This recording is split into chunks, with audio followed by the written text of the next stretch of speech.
we got to say welcome to Focus VI, your weekend, Saturday radio magazine. And we got a special guest, Rudy Patterson. Now, most people may not know that name unless you was in business or in radio here at WSDA. Rudy was one of our awesome salesperson. He created the packages that made a difference. Rudy, welcome home.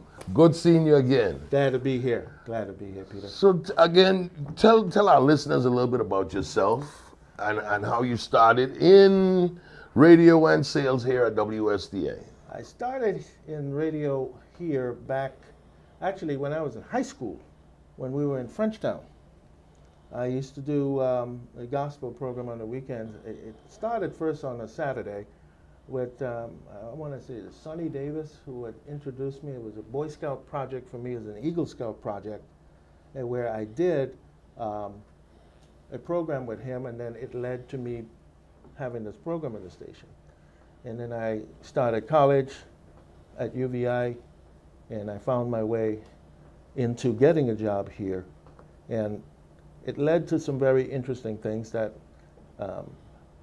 Addie and Len had set me up with the Radio Advertising Bureau. And I got a number of certifications in the radio marketing arena that put me in a position to be able to do some very creative things here. And it worked out well for me. I was here for quite a number of years. You know, unfortunately, I left here. I had some challenges in my health and other things going on, so I had to leave, you know.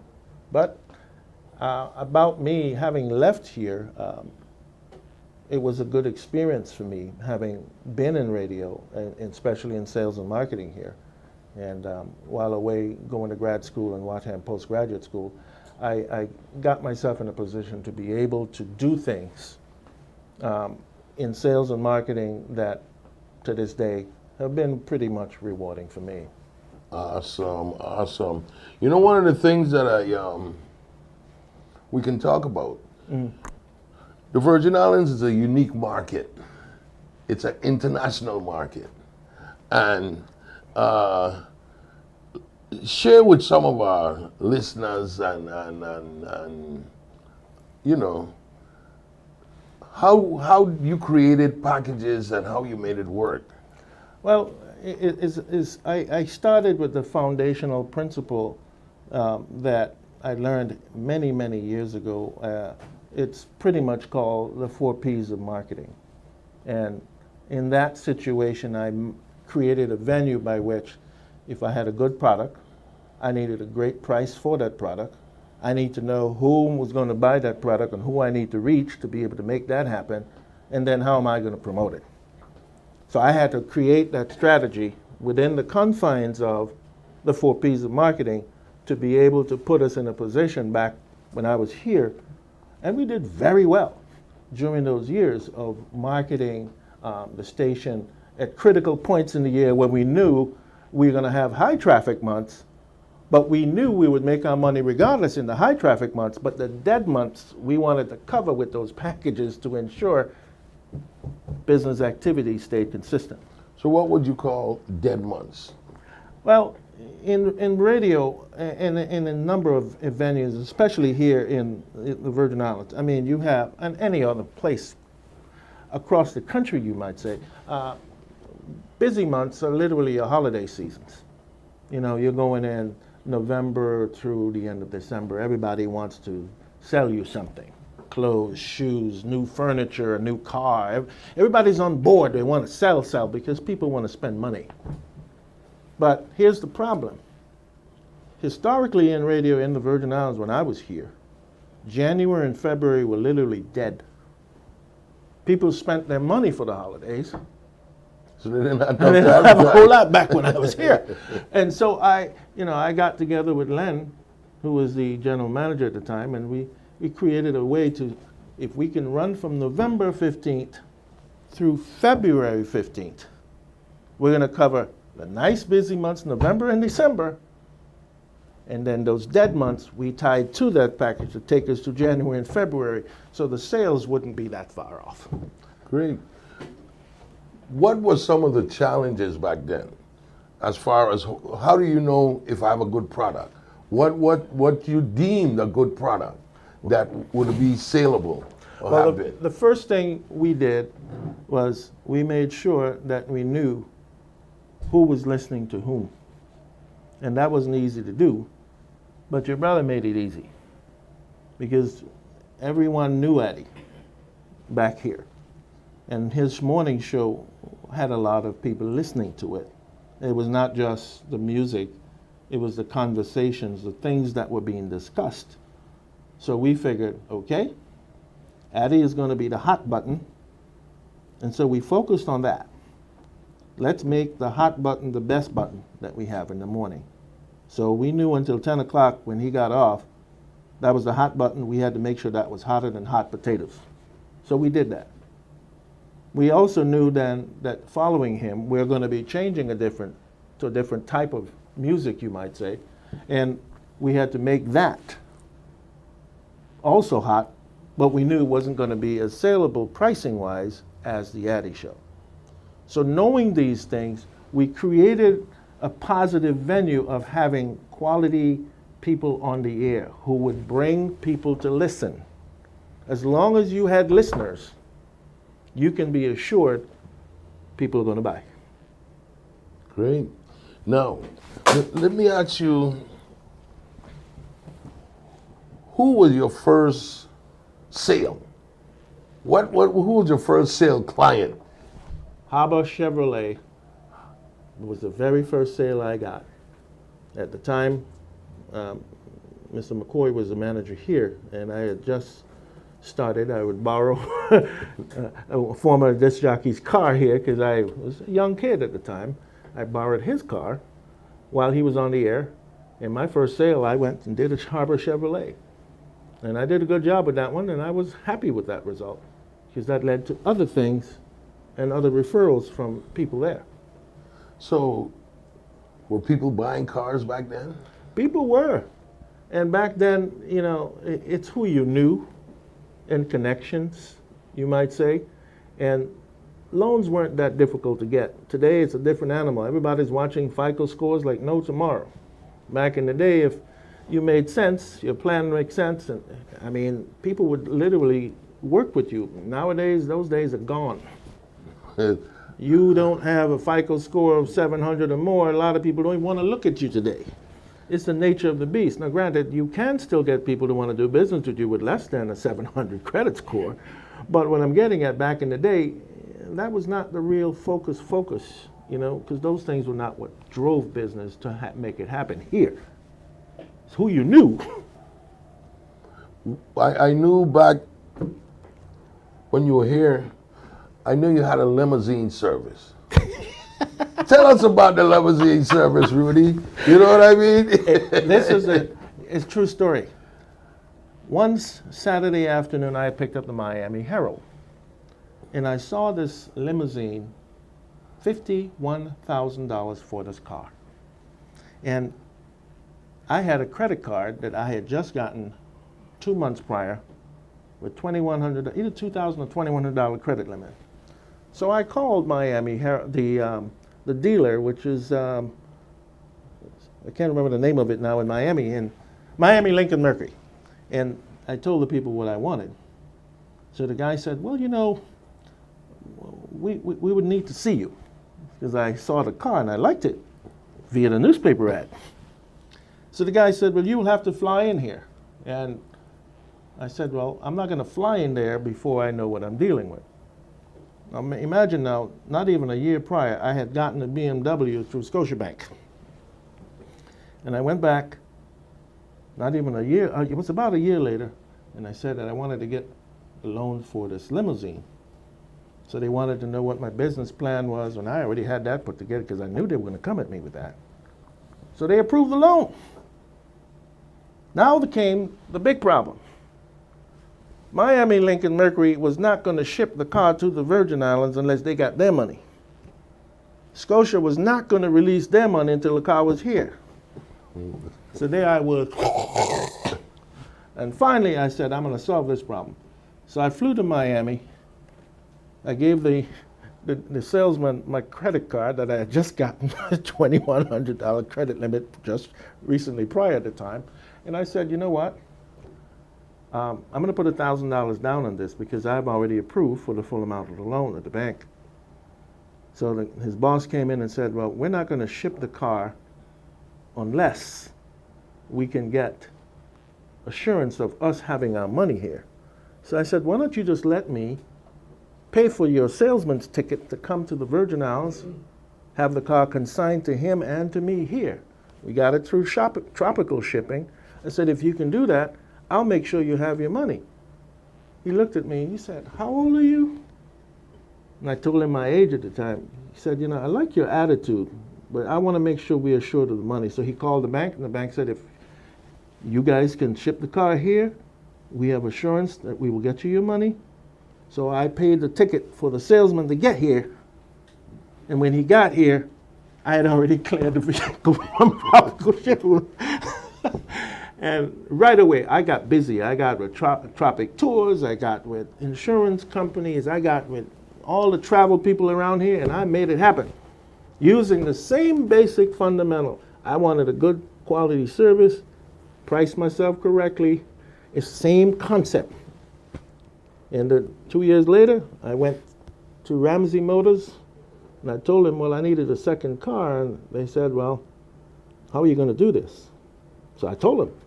She said, you are really bold. I told them how I was going to do it. They approved it. And so I got my second car shipped in here. And I just kept rolling. Wherever I went to West Indian Company, I connected with them so that when the entertainers came in, I was picking them up from the airport and bringing them to the cruise ships. I had my guys doing it. And I made it happen simply because of the basic foundational premise that I learned about how to market me. Great. Now, let me ask, you did weddings too? I did weddings, proms. I mean, my first job was with an insurance agent to take him to, I think it was a big shindig they had, as they call them around here back in the day. He was my first client. And then after that, I got busy. Because my car payment for that first car was $1,325. And the money was only going to come from my job here, because I had not yet started to do what I needed to do. But I learned pretty quickly. Within 90 days of having that business, it was profitable.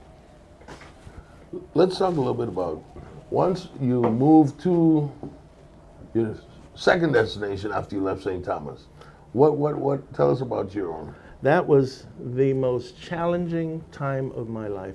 I wasn't the most healthy person at the time. I had challenges with my health, and for personal reasons with that, I had to get to the United States. And I moved to Florida, and I would tell anyone, culture shock was the first thing. And a 4-page resume created a problem for me. I tried to get a job working in sales and marketing with a radio station who will remain nameless in the Orlando market, African American station, and my credentials, radio advertising bureau, certified radio marketing consultant, certified radio marketing, this and that. And these people looked at me like I was nuts. Overqualified? Yeah, the sales manager didn't have none of those. And I was not happy. And I found myself in a predicament. I couldn't even get a job. And I realized, you're in the South, sonny boy. So I had to learn. And again, I applied the basic, how am I going to market me? So I reduced my resume from 4 pages to 1.5 pages. Phone started ringing. And from then, you know, I stayed in sales and marketing. I never left it. I did some teaching temporarily for a while and realized that teaching at universities in America, unfortunately, that kind of money that was being offered at the time, I mean, $50,000, $60,000. I was making way more than that here before I left. So when you offered that kind of money to me, and there was nothing there for me.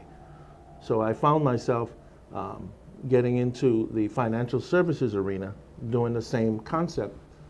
And I was hired by a company who decided to take a risk on me. He said, I'm going to take a risk on you. I said, what do you mean? There's something about you, he said, that I like. So he set me up with a system called Vorcom, where we did automatic dialing of 1,000 calls per day. And I will never forget my marketing message till I die. And I literally told people I can get them in the house $1,000, and how it worked. Phone rang off the hook. I became one of their top producers for 5 straight years. Again, it's how you do what you do to make all the difference, and you have to know how to market you. A lot of people just don't know how to do that, and hence the word failure becomes a way of life for them. I never stop trying to be better. Always try to be the best I can be.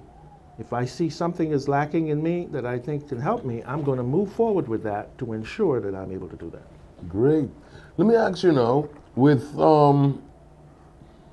nowadays they're doing Zoom teaching. Have you considered that? I mean, you have a wealth of information now. You don't want to leave it on the table. No, I do. Zoom is a way of life for today, and especially in view of COVID.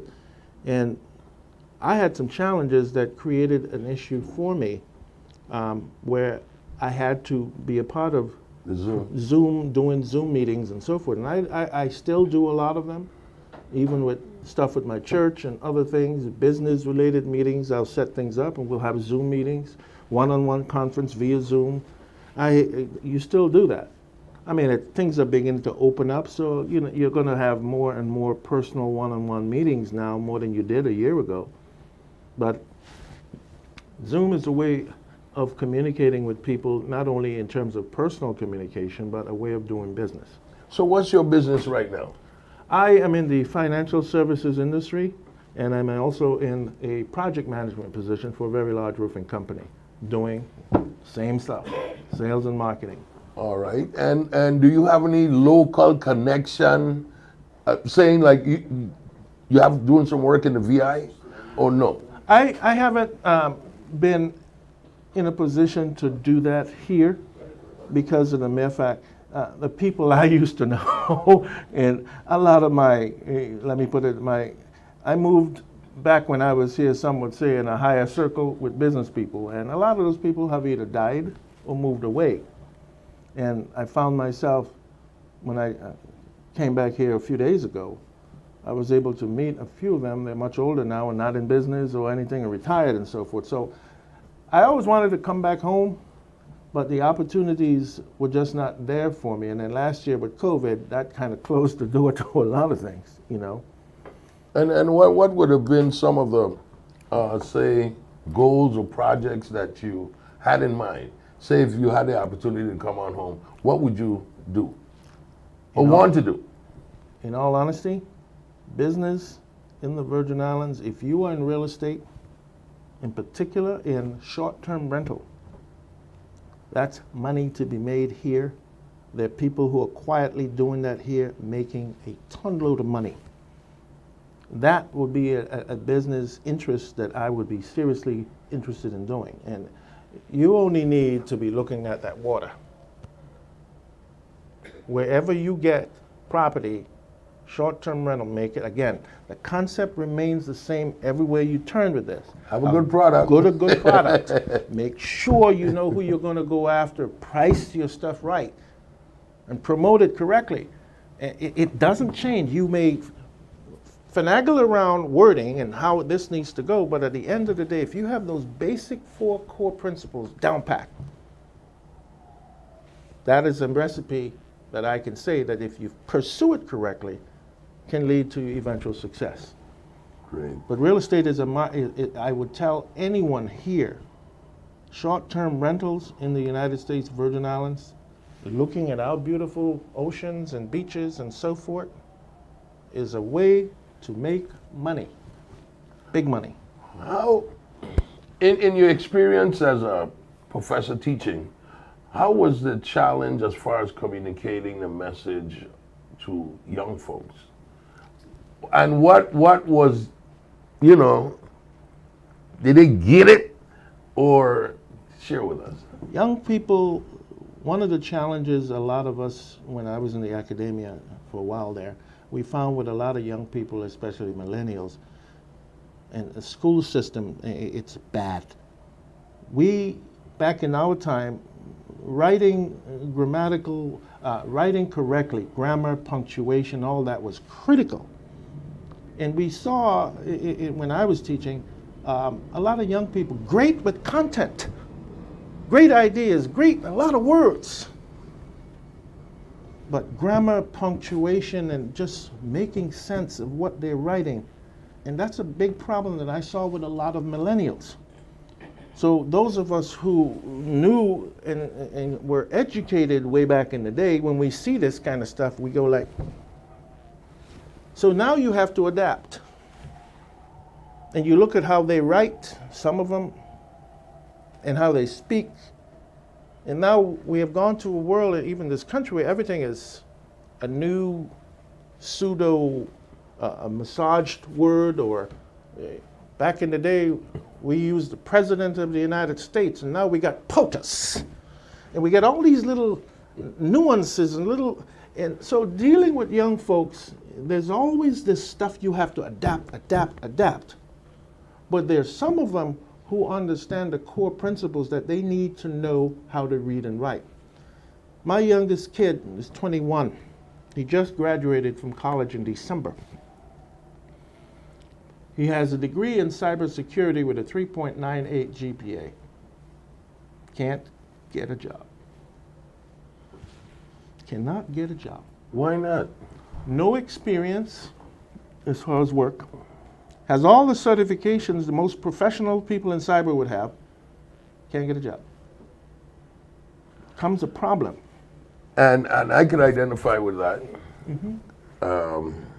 As a pilot, you know, you get certified, and I'm ready to go. And they said, well, oops, you need 400 hours of flight time. Well, you can't get a job. How do I get it if you don't hire me?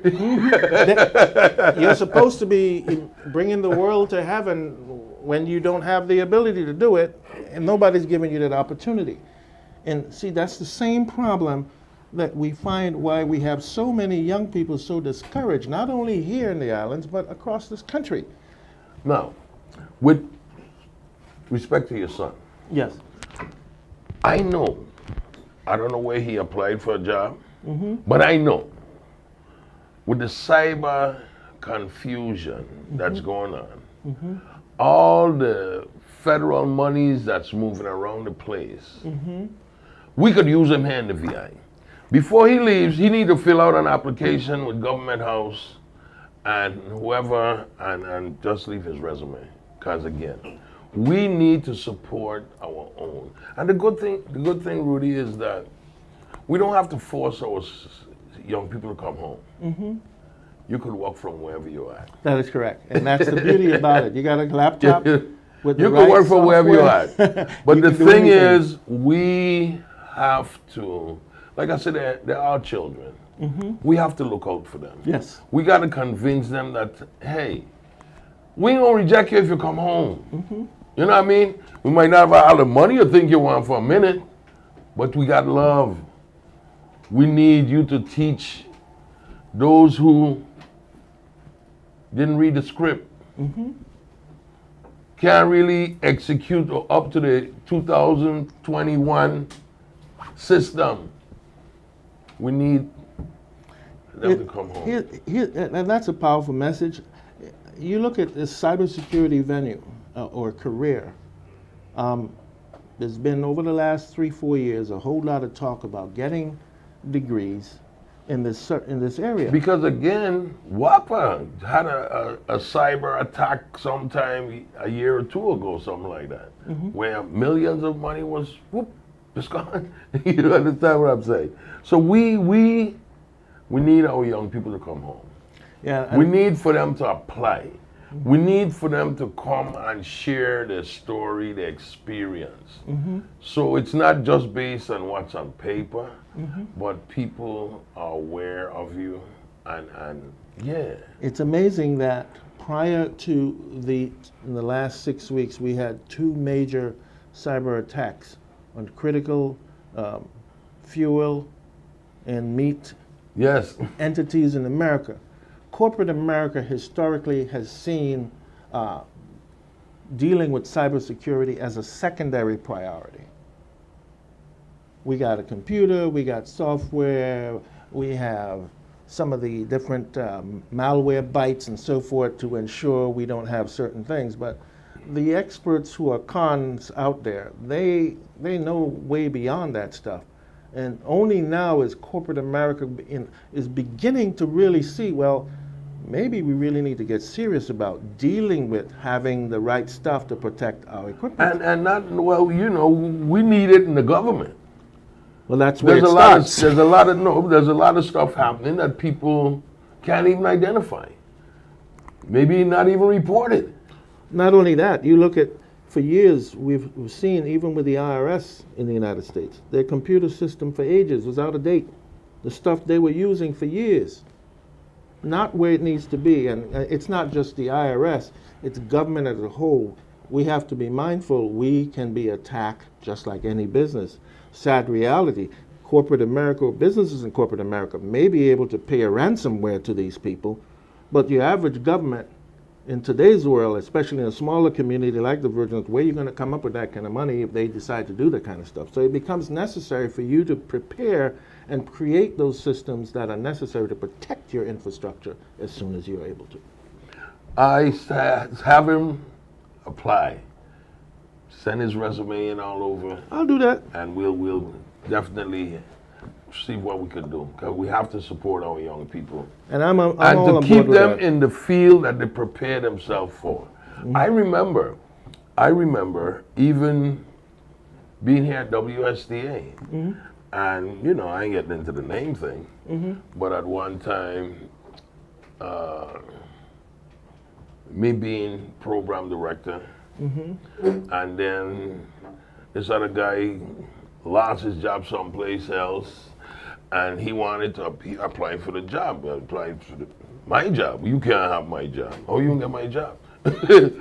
So I was told, well, you know, he got X number of years of experience. I said, well, time out. If I don't complete my third or fourth, when am I? Hey, how am I going to catch up? You understand what I'm saying? You can't take the opportunity away. Allow me to grow. And see, that's one of the reasons why I was appreciative of the fact that the then general manager we had here saw my potential and sent me to so many critically important RAB and other entities where I got certifications left and right in sales and marketing. You have no idea the expansion of knowledge and the thought process when you get exposed to stuff away from here and then you're able to then bring it back to make a difference. That is huge, huge. And it could only happen if given the opportunity. That is correct. So we have to go on a crusade to get all our young people back. Close your eyes to the prize. Once you come home, you'll be able to survive, but still teaching, sharing, people older than you, younger than you, but making sure that we could take care of ourselves. You know what I mean? And even if students come in for, say, hey, I coming in for 4, 5, 10 years, and then I going back. You know what I mean? All that's good. Because you have a cycle of that stuff. We yes. need young people who just have the market with that education to come in and train. We are not doing enough training and retraining and retraining. So that's why at times we feel we're stuck. You know, no movement, you know, because we're not training and retraining. Because things are changing so fast. Check this out for a moment. In America today, there's a revolution, you might say, in employment. 15 years ago, a white-collar job was a job that a lot of us who went to college would be applying to get. Blue-collar jobs in America now are paying just as much or even more money than white-collar jobs. You get a guy who is certified AC tech with all the necessary credentials. These guys are making $20 to $40-something an hour. That wasn't the case years ago because they didn't view that as important.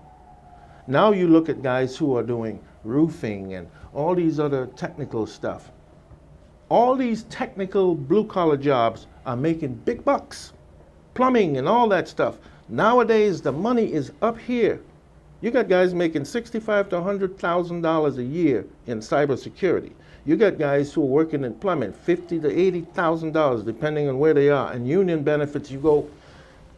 That is a revolution.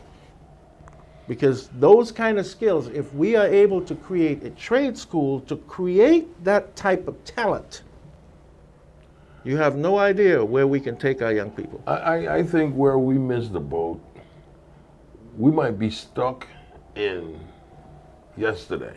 Mm-hmm. Not understanding that the skill set that's needed for today is a changed skill set. I know what you're saying.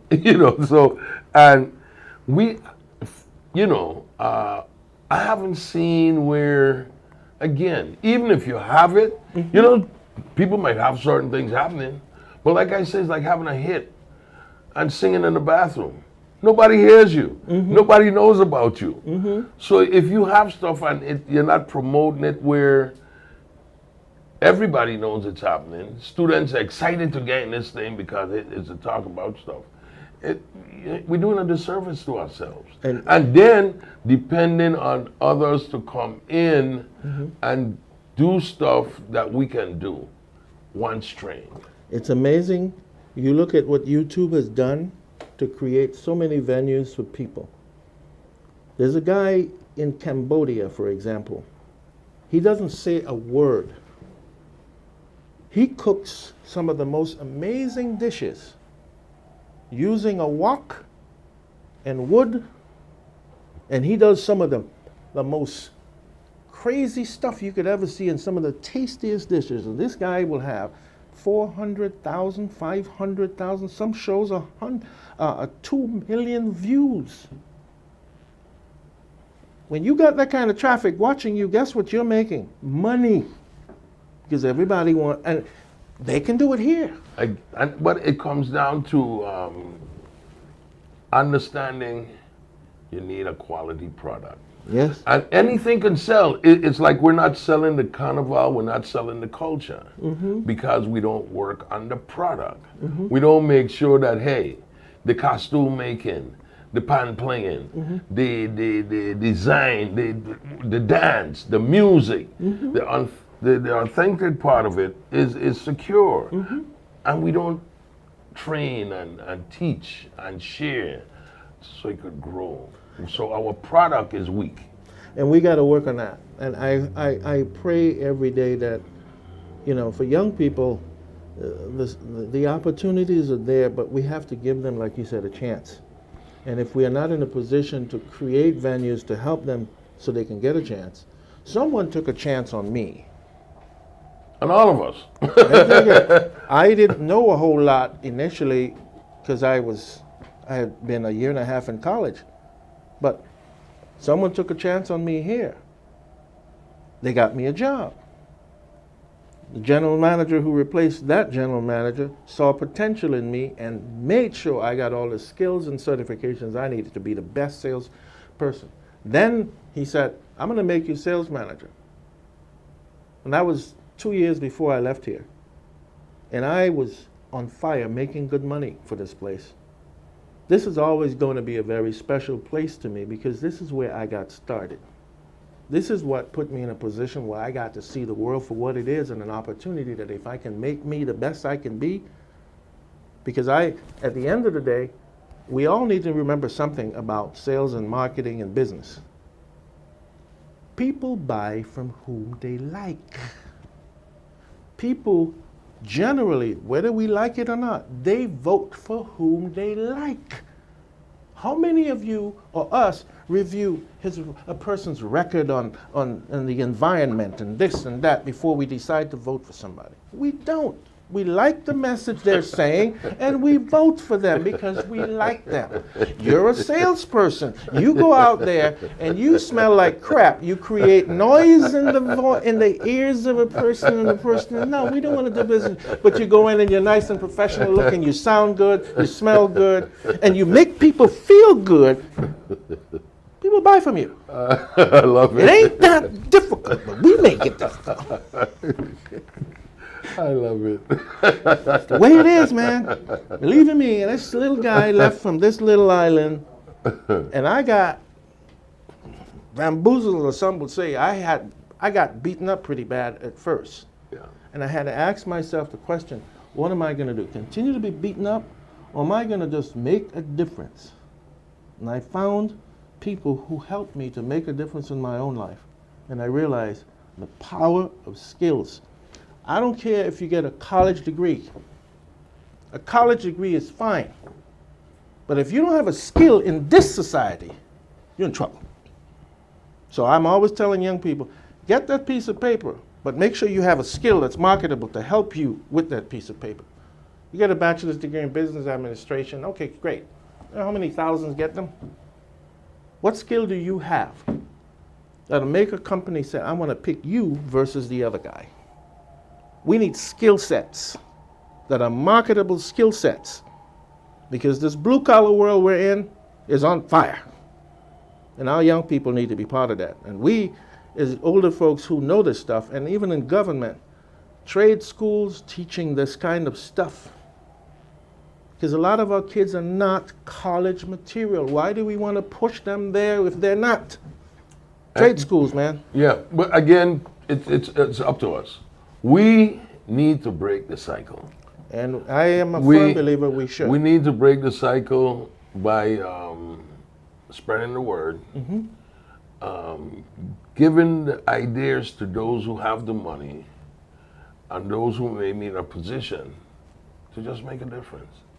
See, you don't have to come up with the idea, but when you find a good idea, you run with it. With all the federal monies that they say they have, and even in curbing crime, or, you know, taking our students and our young people, and even anybody, older folks, who lost a job, getting into a different field, it has to be retrained. And it has to be a smooth set-in, where ain't no stress. It's like, hey, you lost your job, guess what? You come to our outlet, our facility, we will, you know, talk to you about what's your skill set. Where could we best fit you? In what area? You know what I mean? What hours would you be available? You know what I mean? And based on that, you know what, hey, if we take you here, you could start out making X number of dollars, but you steady long enough, the maximum is X, Y, Z. And you gotta motivate people. Right. You gotta show them so they could want to do it and understand, hey, when I pass through that door, I know what I'm gonna end up seeing. I'm gonna have an idea, and I'll be comfortable with it. Right. Versus not knowing. And then you're moving in fear. And the people who are receiving you, they're not trainers or teachers or even salesperson. So say like, hey, I have to welcome you. I have to make you comfortable. I gotta sell you this idea, this product. Welcome, you know what I mean? Knowing that if I do a good job as an instructor or teacher, then hey, my students will reflect the teaching and the work, and it continues. I will put two things to you on this.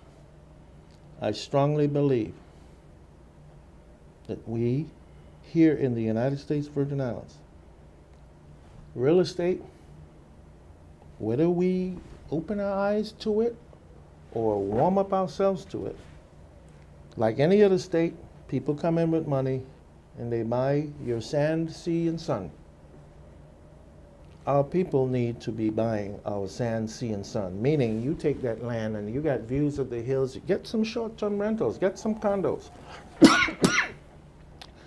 You know, my family's here, and because my mom passed in California and she wanted to go home to be buried, so we brought her back here. But we're staying, some of the family is staying because we couldn't find hotel rooms. Because you opened up not too long ago. My goodness, these airplanes, we landed here. I'm like, when I left here, it was like American and maybe one or two other airlines. I'm looking at this Spirit here, this Frontier here. All these tourists are coming in and they're zapping up these hotels. But guess what? I saw some of these hotels were washed away and beaten up in the hurricane, so I know they're staying somewhere. Well, we couldn't find a hotel. So we had to stay in villas, and these villas are $400 to $1,000 a day. Wow.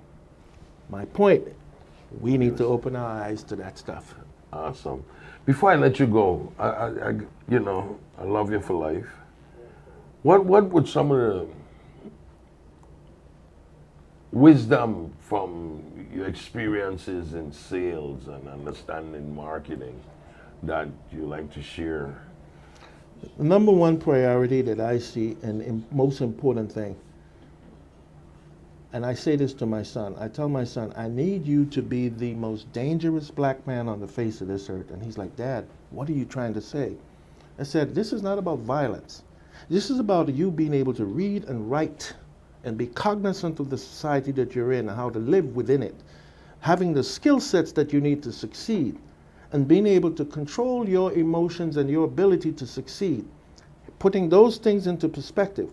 If you can read and write, express yourself, have the skill sets and the education you need to succeed, and you pursue those things, that's the critical component. The other part of this that I see is never giving up. People coming from the Caribbean, and especially in the Virgin Islands, yeah, we have our calypso and our whatever with twang and so forth. I'm not saying to take that out of your culture, but we have to get to a point where speaking grammatically in English and so forth to communicate to the outside world who is going to be doing business with you and I. We have to get our young people to understand how critical. When I was here in high school and I was speaking, you sound like you this and you sound like you that. That's not the point. I was on a mission. I wanted to be something. Who was your 12th grade English teacher? I had Miss Edwards was one of them. I think the teacher that made the biggest impact upon me was my history teacher, Jack Edwards, and he also taught me a class called Problems of Democracy. I got to see how government operated, how the United States operated, and just understanding government. And I placed my eyes and I started to ask myself questions. I think what young people need is to understand that regardless of what, you cannot ever not make you likable. Find a way to make you likable. Know how to read and write and be able to express yourself in a manner that's professional, to put you in a position for someone to want to say, I want to hire you, I want to do business with you. Doesn't matter where you're from. I left here 24 years ago. I still have a little accent in my stuff, but when people speak to me, they don't see a guy, very few people that I do business with, to see the color of my skin. Not with how I conduct myself. And our people need to get there. That, yes, we know what color of our skin is, but at the end of the day, the focus in trying to market yourself, you need to first of all focus on you with the skill sets that you need, the education, the ability to communicate, making you likable. That's where you start. Then you acquire the necessary skills to complement that, whether it be through additional certifications, like you're in cybersecurity and other fields, certifications are crucial. And you want to get those things. Prepare yourself. Never giving up. And I'll wrap it up by saying this. Don't start making babies until you are in a position to be able to take care of you and those babies. I see too many young people fail. Making those bad decisions. That's not a priority decision. Your number one priority is set you up to succeed so you can provide for your babies. And if you're not there, don't set yourself up to fail, because that's what's happening to a lot of our young people in America, and they're giving up. Rudy, love you for life. Pete, it's always a pleasure, my brother. Good talking to you, man. Let's do some work together. I would love to be able to talk with you from time to time. You have my number. We'll zoom you in. Bring it on, buddy. Let's make it happen. Thanks again. Rudy, live on Focus VI, our Saturday radio magazine. Hey. For some people who want to, I guess, are you on the social media thing? I don't do, with what I do with my employment, most of what I do is centered around the two business entities that I'm involved in. I don't do a whole lot of personal stuff. So you don't want nobody call you? No, people You don't want nobody harass you? No, people can call me and they can email me. I don't have any problem with that. Okay, so I'll share that because, people are going to hear you. I have an email address. It's arc. Hey, it might be your old girlfriend. No, man. Oh, no. I'm 63 now, buddy. Those days are gone. RKP Harvard 87 rkpharvard87@gmail.com is my personal email. rkpharvard87@gmail.com. It's a personal email. My number, you can reach me at any time at 407-272-3592. I don't mind speaking to people. I don't mind giving, I do it all the time there. I am a part of a group of people who help young people to inspire them to be a better person. And I don't mind doing that. Love you. Continue the great work, brother. Appreciate you. I'm so happy I found you. You know what I mean? Oh, before I go, Yes. I tell you, I still want to change from washing your white limousine tires. You understand what I'm saying, brother? Do you take bitcoins? I'm taking everything. You know? Actually, my sons that tell me about these bitcoins. I say, look, I ain't in the bitcoin business yet. But if you got bitcoins, I'm taking them. Be that the young people, and as they talk, they're talking now. They need to be watching what Elon Musk is doing with that, because that's creating a little bit of confusion in America right now. Be careful with bitcoins right now. Let's see what our boy does down the road with his behavior regarding bitcoins. We'll see what happens. Rudy, thanks again. Yes, sir. Love you, and take care. Will do, my brother. Awesome. That's it for Focus VI, our Saturday radio magazine, our super guest, Rudy Kelsick Peterson. Until next time, have a good one, everybody.